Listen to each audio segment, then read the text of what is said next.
Now we will see some more examples. Suppose R12 and R13 are given.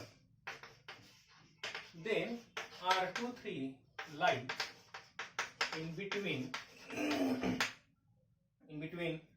R12 R13 plus minus square root of 1 minus R12 square minus R13 square minus plus R13 square R23 square.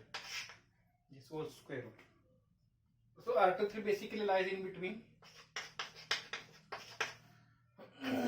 R12 R13 plus this bracket minus this bracket and R12 R23 plus in square root this quantity.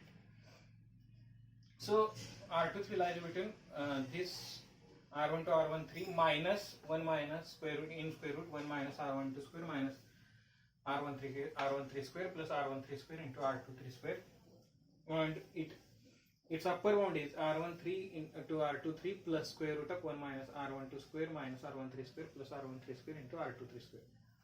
To prove this, we will consider R23.1. R23.1 which lies between minus 1 to plus 1. As we know, the partial correlation coefficient lies in between minus 1 to plus 1. So R square, so minus 1 less than or equal to R23.1, R23 minus R12, R13 divided by square root of 1 minus R12, R13, R12 square, 1 minus R13 square less than or equal to 1. Multiply by this square root on both sides. So minus 1 minus R12 square, R13 square, R23 minus R13, R23 less than or equal to 1 plus 1 into this quantity 1 minus R12 square, 1 minus R13 square. So we have to find the upper limit and lower limit for R23. So we add R13 into R13 R12 into R13 on both sides. So what we have? So which is equal to R12 R13 minus square root of 1 minus R12 square into 1 minus R13 square less than or equal to R23 less than or equal to R12 R13 plus 1 minus R12 square 1 minus R13 square. So this is nothing but, suppose R12 is equal to K and R1, so R12 R23 lies in between this quantity, hence the proof. Suppose R12 is equal to K and R13 is equal to minus K. So what we have? Minus K square minus square root of 1 minus K square into 1 minus K square less than or equal to R23 minus K square plus 1 minus K square into 1 minus K square. So this can be written as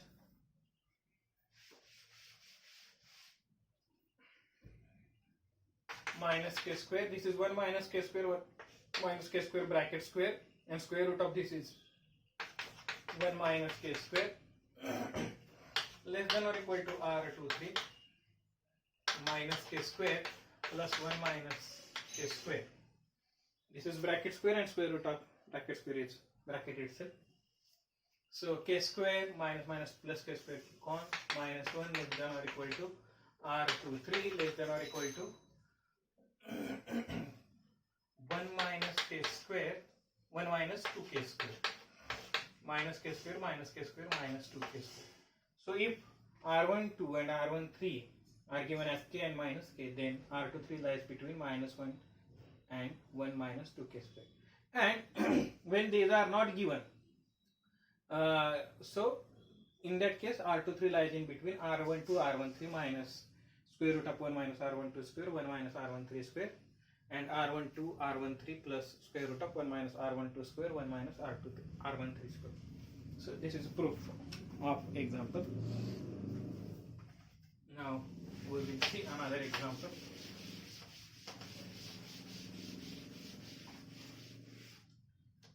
So our next example is if R12.3 is equal to 0, then x1 is uncorrelated with x2 and x3. So how to prove this? So we have the relation between partial correlation coefficient and multiple correlation coefficient, and we can use it.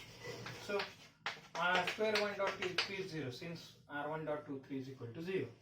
So 1 minus R square 1.23 is equal to 1. So minus of this minus on both sides, so minus 0 is 0, and we have to add 1 on both sides.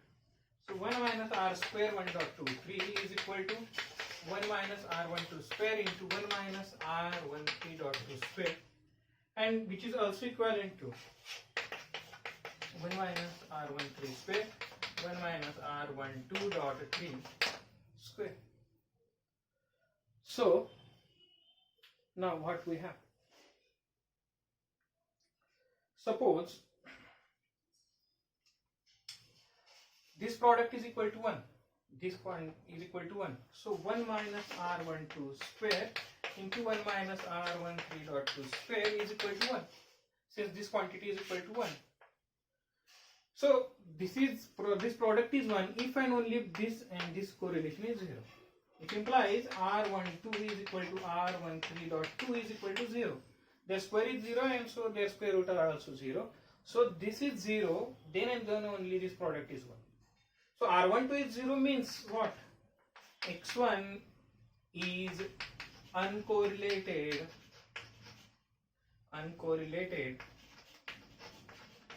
with X2. Now we will use this relation. What we have? 1 minus R13 square, 1 minus R12.3 bracket square is equal to 1. Since this is also equal to 1 minus R square 1.23. So this product is also 1. And this product is 1 if and only if R13 and R1.23 is equal to 0. Then and only this is possible. So X1 is uncorrelated with X3. So X1 is uncorrelated with X2 and X3. Hence the proof.